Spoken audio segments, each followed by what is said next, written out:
Bonjour tout le monde. Good morning everyone. Comme vous pouvez le voir, le passage aujourd'hui n'est pas facile, beaucoup d'images. As you can see, today's passage is not easy. Mais on va essayer de décortiquer ça tous ensemble. We'll try to make sense of this passage all together. Aujourd'hui, nous poursuivons avec un autre passage biblique du lectionnaire qui est extrait du livre de l'Apocalypse. Dans le passage d'aujourd'hui, Jésus montre à Jean la venue d'une Jérusalem restaurée. Sans s'y reporter, en faisant un retour en arrière dans le livre de l'Apocalypse au chapitre 19, Jésus a montré à Jean qu'il reviendra régner sur la terre avec tous les saints. Puis au chapitre 21, Jésus montre à Jean la venue d'un nouveau ciel et d'une nouvelle terre. C'est le royaume de Dieu. Avec cette vision, Jean voit également la Jérusalem restaurée. Mais avant d'aller plus loin dans le message, précisons deux aspects.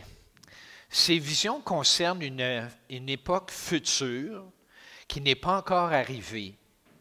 Puis pour décrire ces visions, non seulement Jean utilise des mots de son époque, c'est-à-dire au premier siècle de notre ère, mais en plus, il écrit en grec, qui n'est pas sa langue maternelle.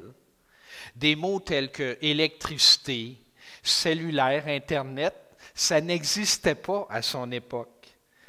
Puisque Jean était limité pour décrire les choses nouvelles du royaume, nous allons éviter de nous aventurer sur un terrain glissant. Nous n'aborderons pas, entre autres, les sujets qui sont matière à controverse ou encore à diverses interprétations. Notre dénomination utilise plutôt une approche que je qualifierais de prudente, c'est-à-dire qu'elle ne se prononce pas de façon définitive sur ces sujets qui font l'objet de controverses. Nous préférons nous concentrer sur le caractère d'amour de Jésus-Christ qui est notre modèle à imiter. Bien entendu, nous reconnaissons que nous sommes appelés à grandir dans la connaissance du Seigneur Jésus-Christ et de sa parole. Nous pouvons avoir confiance qu'avec le temps, le Saint-Esprit nous révélera plus de détails, plus de compréhension sur les événements qui précéderont immédiatement le retour de notre Seigneur Jésus-Christ. Ces révélations seront faites dans le but de fortifier la foi des enfants de Dieu durant la période de temps difficile. Ainsi, nous pouvons lire dans Daniel au chapitre 12, verset 10, « Mais ceux qui auront l'intelligence comprendront, ceux qui auront le Saint-Esprit, les pensées de Dieu. Those who will have the Holy Spirit, knows the mind of God, they'll know. » Mais convenons que ces événements décrits dans l'Apocalypse seront de nature passagère et d'une courte durée de temps. Certains d'entre nous ne seront peut-être même pas vivants lors de cette époque, lorsque ces événements décrits dans les prophéties de la fin se produiront. Dans cette vie, nous ne comprenons qu'en partie les pensées de Dieu. Alors, je vous pose la question, à quoi ça servirait de comprendre, de consacrer beaucoup d'énergie à essayer de comprendre les prophéties des temps de la fin quand vous n'êtes même pas sûr d'être vivant à cette époque-là et en plus, vous allez les comprendre partiellement. Revenons donc à notre passage biblique aujourd'hui. Et la première chose que Jésus montre à l'apôtre Jean concernant la venue du nouveau ciel et de la nouvelle terre, c'est une Jérusalem restaurée.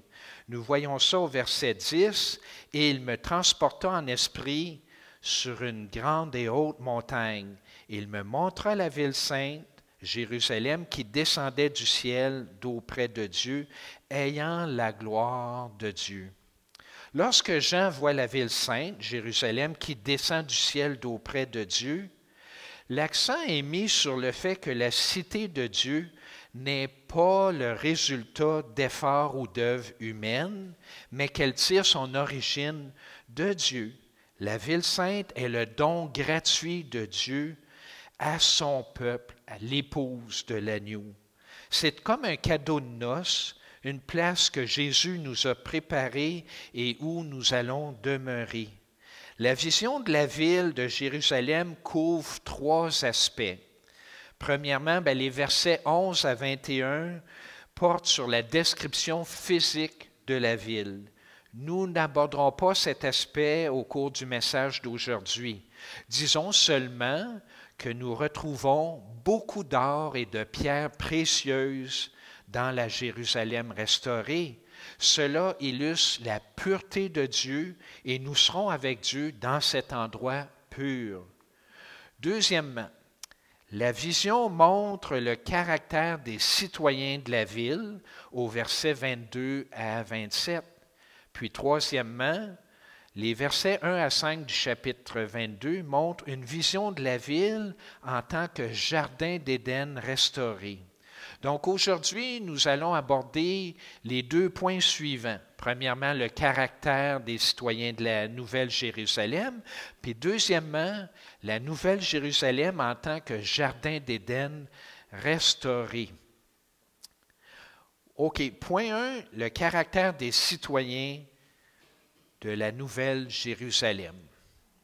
Je vous pose la question suivante. Vous rappelez-vous de la série télévisée Star Trek ou Patrouille du Cosmos en français avec le capitaine Kirk et son premier officier Spock? Cette série, lorsqu'elle est apparue, elle apportait beaucoup d'espoir aux gens parce qu'elle montrait une époque future où l'humanité avait survécu, et ce, malgré toutes les difficultés que notre monde connaît. Bien entendu, dans cette fiction, l'humanité s'en était sortie par elle-même, sans l'aide d'un Dieu quelconque. Mais ce n'est pas ce que nous voyons dans le livre de l'Apocalypse. Bien que le livre de l'Apocalypse comporte beaucoup d'images terrifiantes, telles que les faux prophètes, les guerres, les famines, les épidémies, les tremblements de terre, la persécution des saints, Jésus tient à nous rassurer. Il y a de l'espoir pour l'humanité.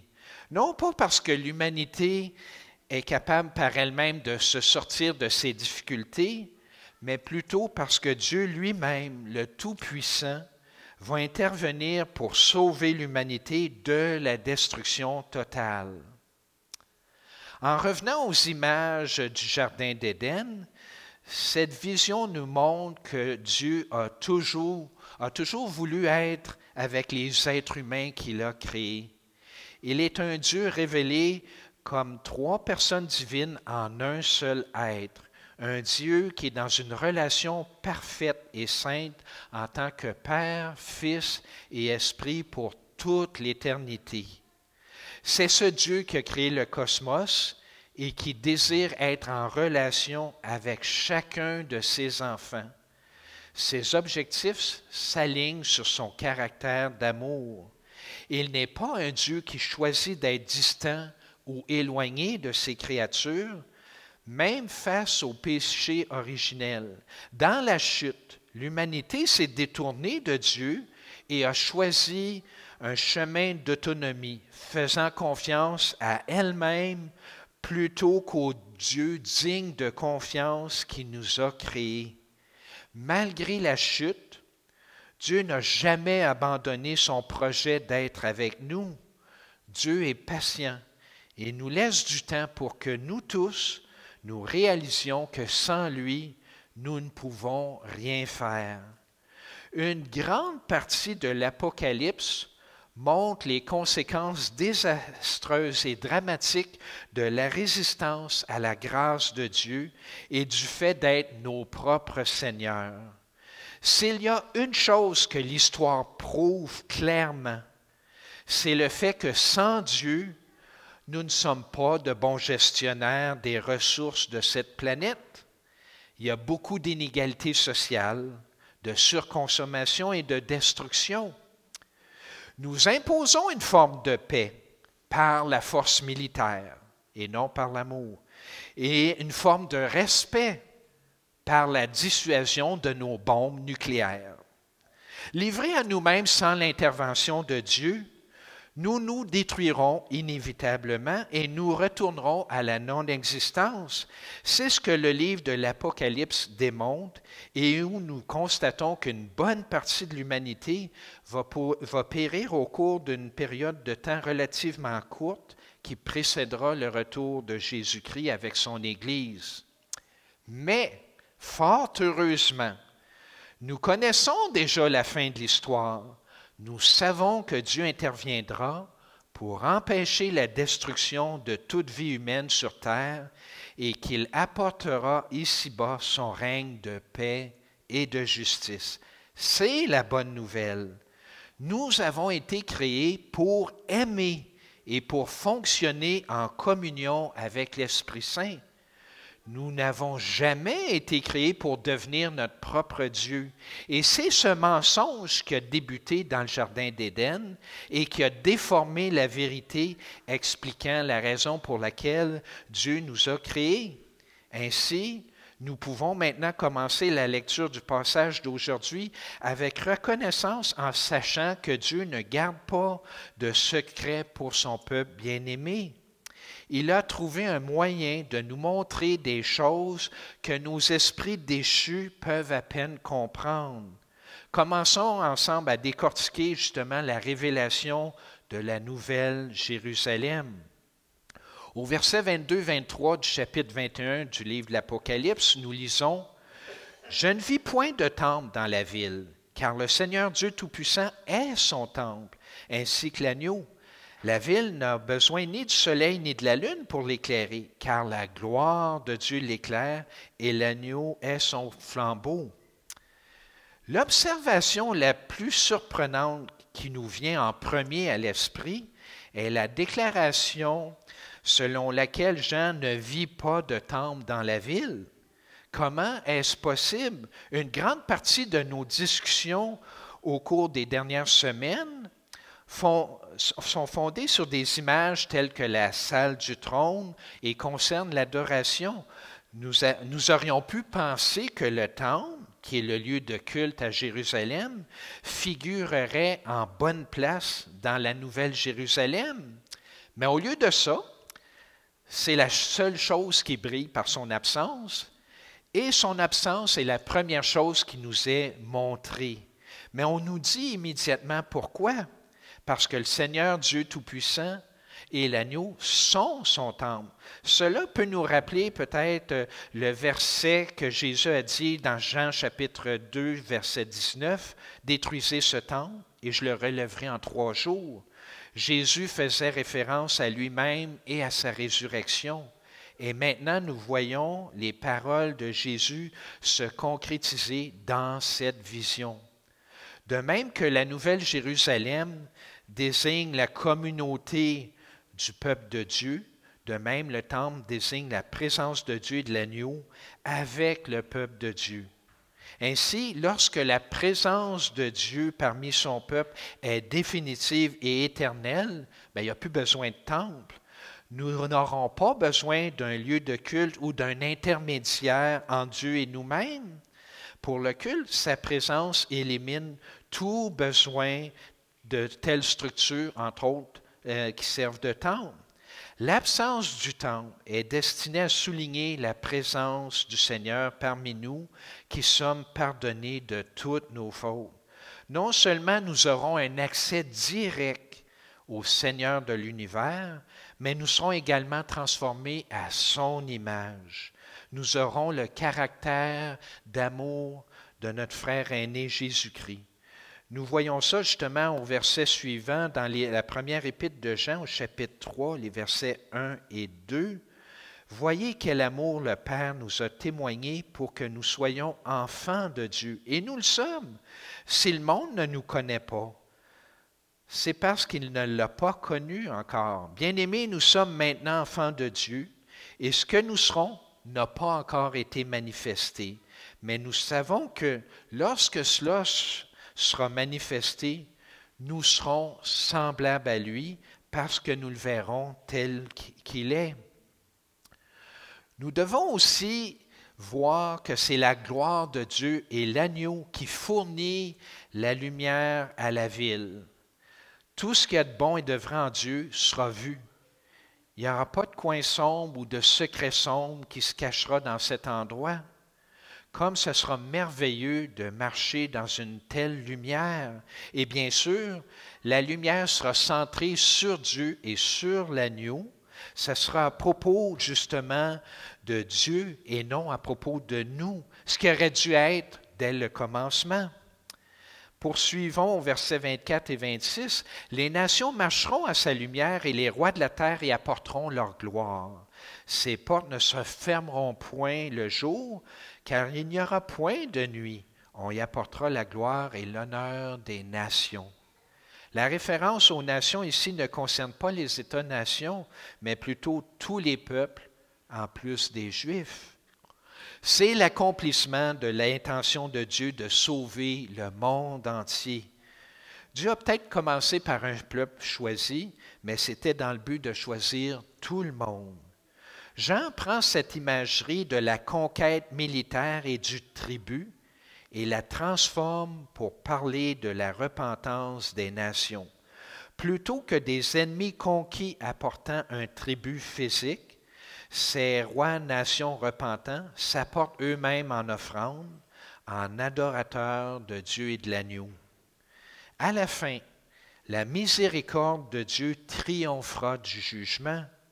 Nous ne savons pas exactement comment les événements se dérouleront, mais nous pouvons supposer que les rois, les armées et les nations qui ont été détruits seront ramenés à la vie lors de la résurrection générale qui aura lieu au retour de Jésus-Christ. Se tenant devant Jésus lors du jugement final, ils verront Jésus non plus comme un ennemi, mais plutôt comme leur véritable sauveur. Ils se tourneront alors vers lui dans la repentance et ils seront introduits dans la ville sainte.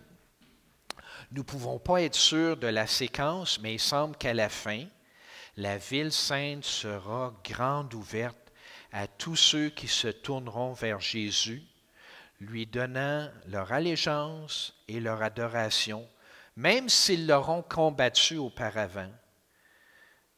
Ce que nous apprenons, c'est que Jésus est tout-puissant, omnipotent, et que son jugement est vraiment un outil de sa grâce inclusive.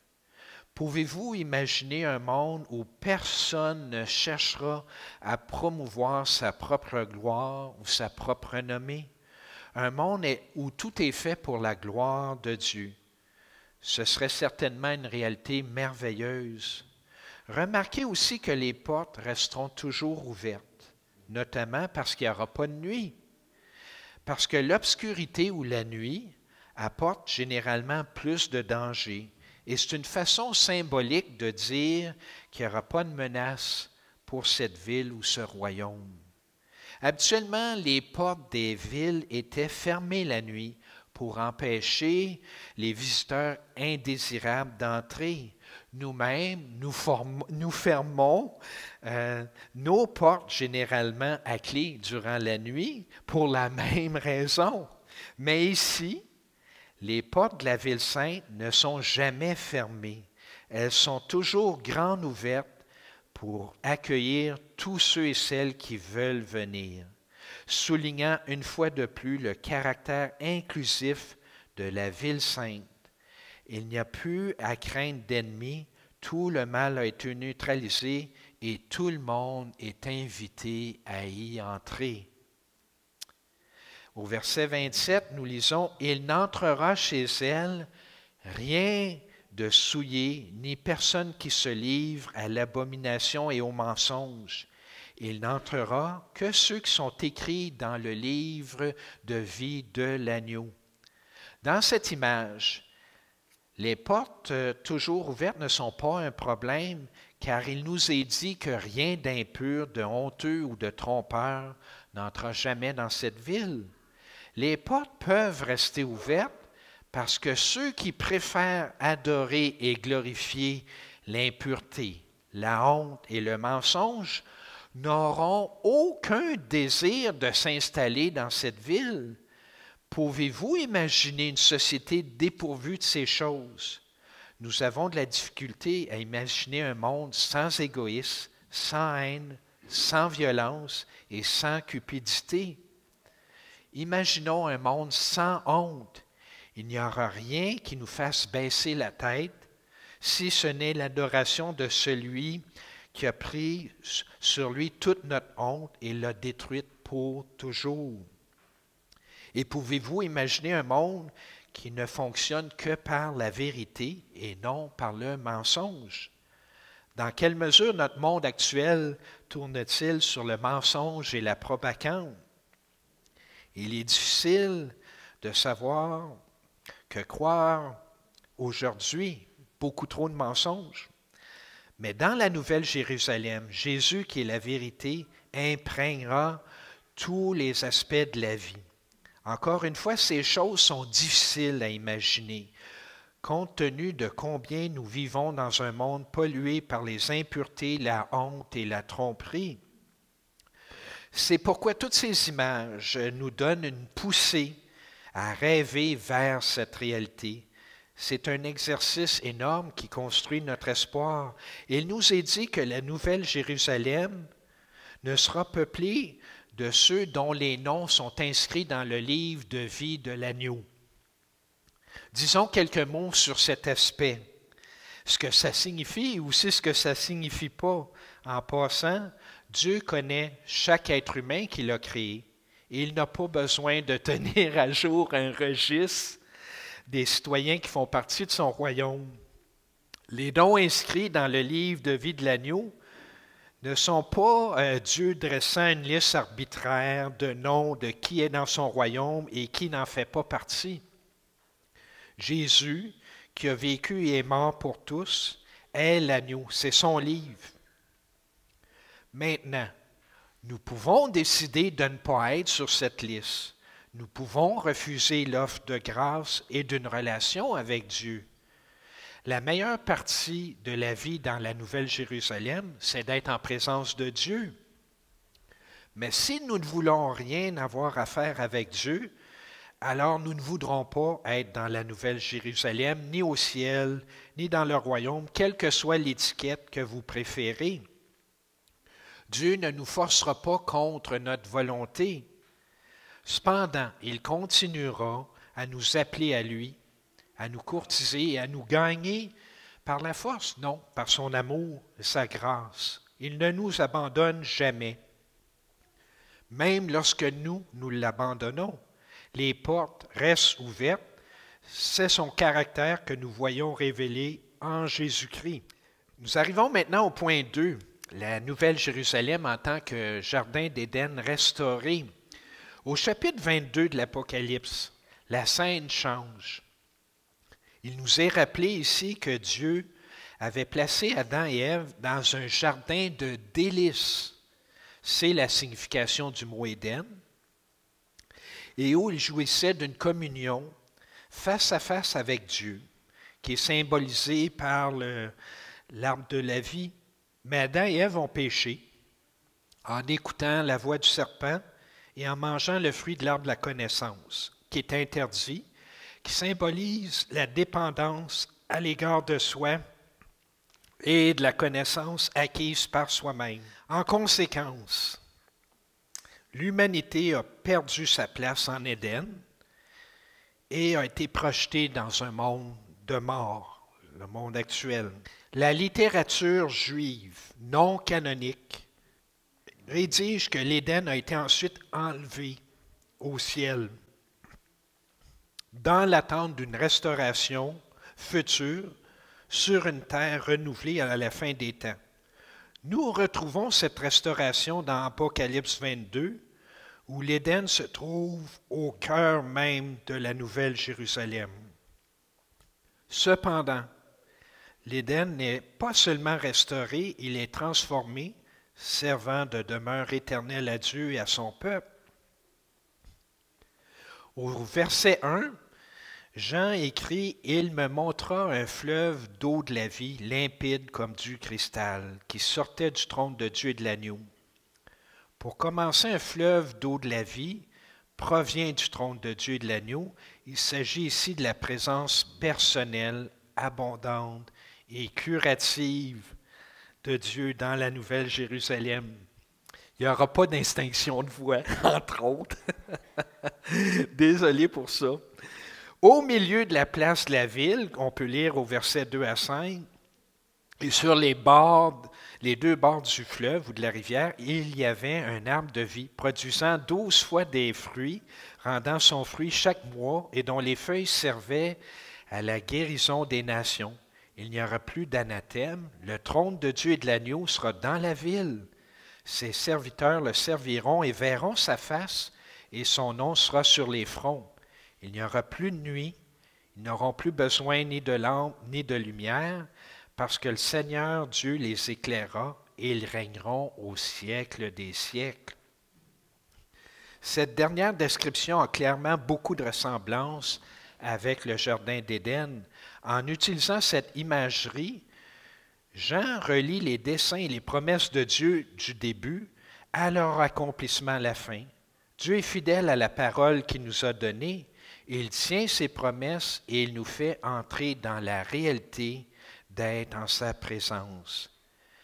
Il y a de belles images de ce que sera la vie en présence de Dieu. Bon, l'arbre de vie qui se trouve des deux côtés de la rivière. Encore une fois, c'est une image qui n'a pas beaucoup de sens si nous la prenons au pied de la lettre. Un seul arbre ne peut pas être des deux côtés à la fois d'une rivière. Le fait semble être que la rivière apportera de la fécondité dans toute la ville. Cette fécondité se traduira par 12 récoltes de fruits qui porteront leurs fruits en leur saison. Dans l'Éden éternel, il n'y aura pas de saison pour limiter la production de fruits. Les habitants de la ville auront toujours accès à des fruits abondants et de toutes sortes. Cette idée prolonge l'image d'Apocalypse 21 au verset 4, où non seulement il y aura ni mort, ni deuil, ni cri, ni douleur, mais aussi il n'y aura plus de faim. Tous les besoins seront comblés pour l'éternité. Sans la présence de Dieu dans notre vie, nous éprouverons toujours de l'insatisfaction. Seul Dieu peut combler nos différents manques. Non seulement l'arbre de vie fournira de la nourriture, mais ses feuilles aussi assureront également la guérison des nations. Ceux qui accepteront l'offre de repentance de Dieu pour entrer dans la ville sainte seront guéris et tous leurs besoins seront comblés. Au verset 3, c'est écrit qu'il n'y aura plus de malédiction. La malédiction qui n'est plus, c'est la séparation de Dieu justement entre lui et ses créatures. Le trône de Dieu et par conséquent le règne juste seront établis, puis il n'y aura pas d'opposition à ça. Tous les habitants verront son visage et seront volontiers comptés comme lui appartenant. Ils sauront que ce Dieu est pour eux et qu'il est digne de confiance. Personne n'aura envie de se cacher derrière des buissons. La joie sera de connaître le Père et l'agneau. Et pour clore la vision, Jean affirme que Dieu sera la lumière de la ville. La toute dernière phrase affirme que ceux qui seront dans la ville régneront pour toujours et à jamais.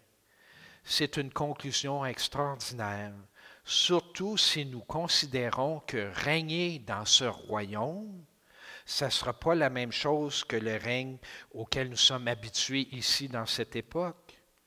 Nous régnerons avec le Seigneur et par conséquent, toute l'autorité qui nous sera donnée et que nous exercerons contribuera à la vie pour laquelle nous sommes faits.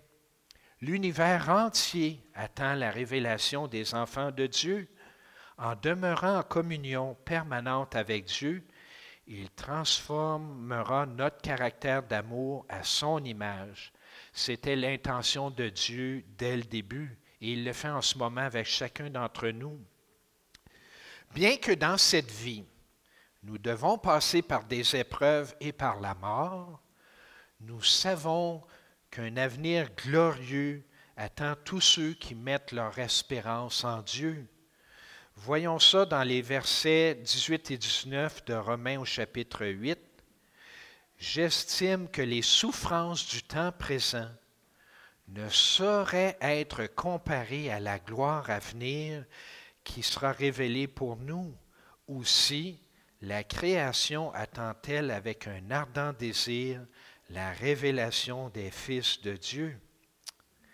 Maintenant que nous avons conclu ce passage choisi de l'Apocalypse, nous pouvons voir encore pourquoi nous choisissons la saison de Pâques comme un grand moment d'adoration. C'est la vie bénie pour laquelle nous avons été créés. C'est une image étonnante de notre avenir qui alimente notre espérance. Cependant, cette vision sert aussi à alimenter nos vies actuelles. Le règne de Jésus a déjà commencé dans chacune de nos vies. Nous pouvons participer à ce règne à chaque jour en choisissant d'apporter la vie, la paix, la joie et l'amour dans tous les endroits où nous nous trouvons. Cela signifie que nous choisissons pas le camp de la mort, nous choisissons plutôt d'être du côté de la vie, en contribuant à tout ce qui est humanisant et digne. Nous n'abandonnons pas notre espérance en nous comportant de manière impure, honteuse ou trompeuse. Plutôt, nous choisissons à chaque jour de défendre la vie en vainqueur du mal par le bien et l'amour aussi. À travers tout ça, nous continuons à recevoir de la part du Seigneur la grâce qu'il a pour nous à chaque jour de notre vie. De cette façon, nous pouvons témoigner et indiquer aux autres qui ne connaissent pas encore Dieu les portes grandes ouvertes de la Nouvelle Jérusalem, là où nous verrons un jour face à face notre Sauveur. Et en conclusion, dans un premier temps, nous avons vu la Nouvelle Jérusalem n'aura pas de temple, puisque Dieu lui-même, il sera présent parmi son peuple. La gloire du Seigneur va éclairer la ville ou ce royaume. Il n'y aura pas de tromperie, de mensonge ou de mal. Les portes sont toujours ouvertes pour tous ceux et celles qui veulent y entrer. Il n'y aura rien d'impur ou de honteux qui sera présent à l'intérieur de cette ville ou de ce royaume. Tous ceux qui veulent se soumettre à Dieu seront invités à y entrer. Puis en terminant, nous avons vu que dans ce paradis terrestre, l'Éden restauré, puisque nous serons en communion permanente avec Dieu, nous ne ressentirons plus d'insatisfaction, car Dieu nous guérira et comblera tous nos besoins. Nous serons transformés et nous régnerons avec Dieu sur sa création pour l'éternité. Oui, c'est bien vrai que les souffrances passagères du temps présent ne sont rien en comparaison avec l'avenir glorieux qui nous est réservé pour l'éternité. À Dieu soit la gloire. Amen.